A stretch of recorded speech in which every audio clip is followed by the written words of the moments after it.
Hola a todos, bienvenidos a este encuentro académico de termodinámica en donde estaremos abordando el concepto de presión.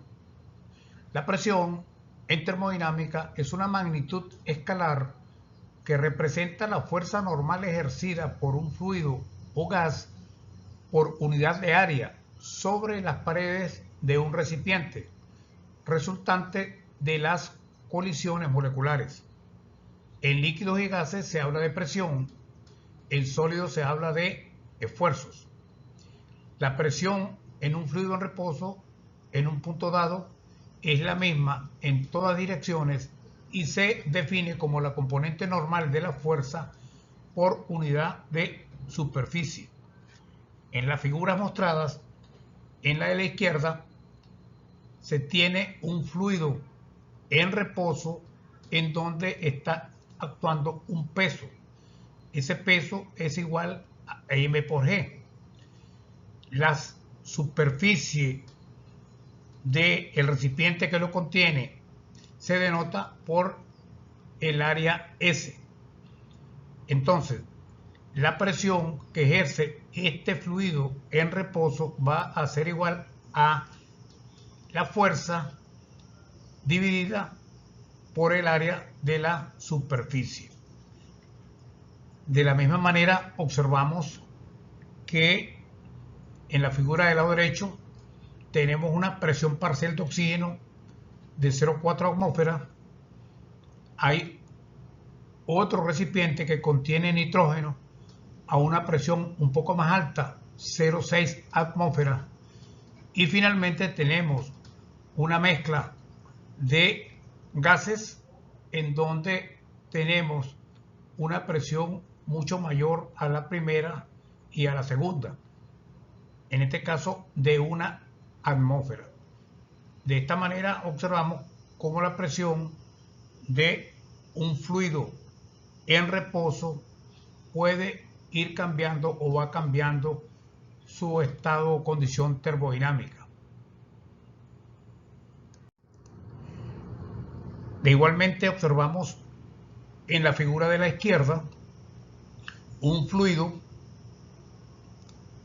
en donde la sección de el punto 1 es una y la sección en el punto 2 es otra.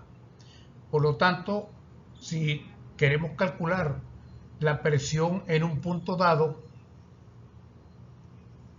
que podemos llamar 1, esa presión va a ser igual a esa fuerza dividida por el área donde está actuando ese fluido. De igual manera, si queremos medir la presión en una línea como esta, esa presión va a ser igual a la fuerza ejercida por el fluido dividida por el área de la superficie donde está actuando. Pero es importante denotar o destacar aquí que la H1 es la altura del líquido de la columna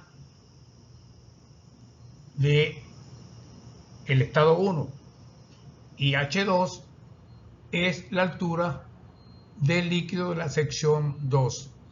Por lo tanto, esta altura 1 y esta altura 2 son determinantes para obtener tanto en el punto 1 como en el punto 2 las presiones correspondientes.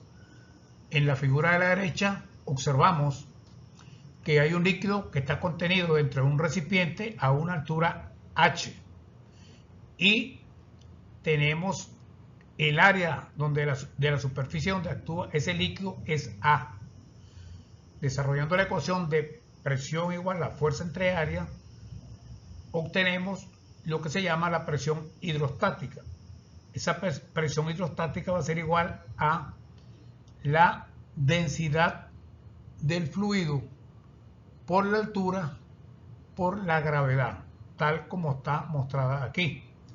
Si regresamos a la figura 1, podemos definir que la presión en este punto 1 va a ser igual a la densidad del fluido por la gravedad por la altura, y en el punto 2 sería igual a la densidad, que es la misma, la gravedad, que es la misma, pero por la altura H2, que es diferente.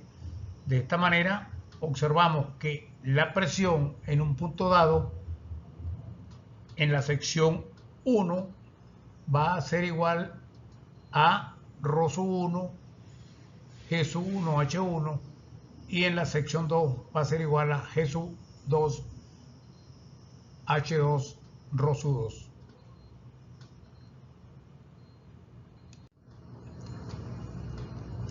Luego, en la figura que se muestra, observamos una línea de presión de referencia 0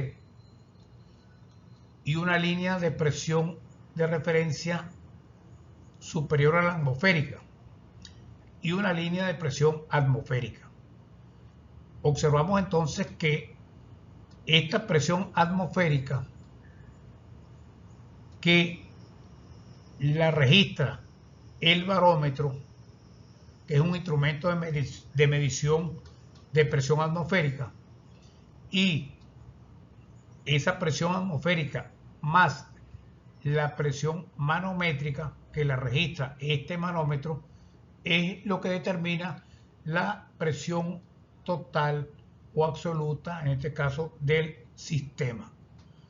Presiones por debajo de la presión atmosférica son presiones de vacío, presiones negativas, y las registra un instrumento de medición que se llama bacómetro. De esta manera entonces tenemos las tres presiones fundamentales, que son el cero absoluto, la presión atmosférica y la presión manométrica, que están muy bien representadas en la figura, no solamente con las líneas correspondientes, sino con los instrumentos que se usan para medir cada una de ellas. Igualmente, tenemos que decir que el pascal es la unidad de presión en el Sistema Internacional de Unidades y corresponde a la relación que hay entre la fuerza de un newton y la superficie de un metro cuadrado. Una atmósfera de presión equivale a 760 milímetros de mercurio. Igualmente, una atmósfera equivale a 0,986 bar. También equivale a 101.325 pascal. También equivale a 14,7 libras por pulgada cuadrada. Y un bar equivale a 100.000 pascal. El milímetro de mercurio, también conocido como torr, es una unidad de presión utilizada históricamente en física y es igual a 133.322,368 pascal. Por su parte, las libras por pulgada cuadrada, que son los PSI, equivalen aproximadamente a 6.894,76 pascal. Estas son unidades de presión referidas al pascal, que es la unidad de presión en el Sistema Internacional de Unidades, y las mismas sirven para convertir pascales a atmósferas, atmósferas a pascales, igualmente los bares, y así sucesivamente.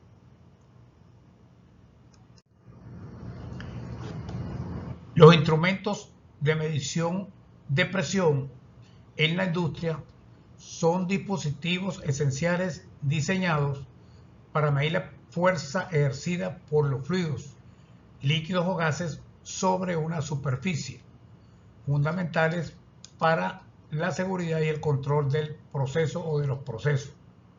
Se clasifican principalmente en mecánicos, eléctricos y electrónicos.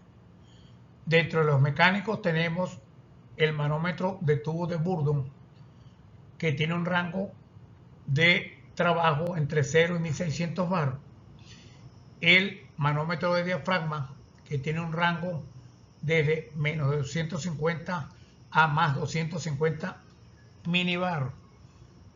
El manómetro de fuelle, que tiene un rango de presión de 2,8 a 14,7 libras por pulgada cuadrada, y el manómetro de columna de líquido, lo que llamamos manómetro de tubo en U, que tiene un rango de trabajo entre 25 y 100 milímetros de columna de agua.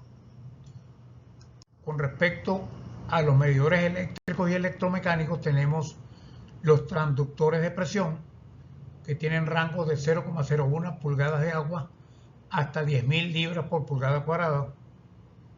Los transmisores de presión, que tienen rango entre minibares, pocos minibares a miles de minibares. Los sensores piezométricos, que tienen rango de 0 a 250 bar. Y los medidores de esfuerzo, que es lo que llaman los strain gauge, que tienen rangos de 0 a 20.000 deformaciones elásticas.